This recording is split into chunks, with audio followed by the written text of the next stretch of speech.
जर तुम्ही मुलांसाठी हा हेल्दी पास्ता घरीच बनवला ना, तर मुलं बाहेरचं तर मागतीलच नाही, पण हाच पास्ता मुलं चाटून पुसून पूर्ण फिनिश करतील. एकदा तुम्ही मुलांसाठी हा हेल्दी पास्ता घरीच बनवून बघा.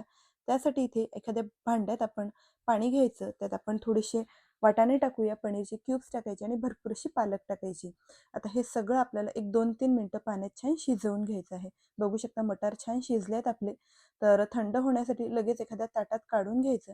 परत कढईत आपण 1 वाटी पाणी टाकायचं, चवीपुरतं मीठ टाकूया, अर्धा चमच तेल टाकायचं आणि पाण्याला छान उकळी आली, की त्यात आपण 1 वाटी तांदळाचं पीठ टाकूया. सगळं आपल्याला व्यवस्थित मिक्स करून घ्यायचं आहे आणि मिक्स करून झालं, की 10 मिनिटं झाकून आपण साईडला ठेवू. परत इकडे बघू शकता आपले पनीर, पालक आणि मटार छान थंडे झाले आहे. तर मिक्सरच्या भांड्यात टाकून मिक्सरमध्ये फिरवून छान आपल्याला ही प्युरी तयार करून घ्यायची आहे. एकदम क्रीमी टेक्स्चरची ही प्युरी बनून तयार होते. यामध्ये आपण पनीर टाकलं आहे. त्यामुळे टेस्ट पण छान येते. आता इकडे आपलं हे मिश्रण पण थंड झालं आहे, तर बाउलमध्ये काढून घ्यायचं आणि छान आपल्याला गोळा तयार करून घ्यायचा. यातला आपण छोटासा गोळा घ्यायचा, अशा पद्धतीने बॉल तयार करून घ्यायचा आणि हलकासं मधातून प्रेस करून घ्यायचं आणि मस्त आपलं इथे पास्ता तयार करून घ्यायचे. आता स्टीमरच्या प्लेटला ऑइलनी ग्रीस करायचं आणि त्यावर हे पास्ता आपल्याला 15 मिनिटं स्टीम करून घ्यायचे. बघू शकता मस्त आपला पास्ता स्टीम झालाय.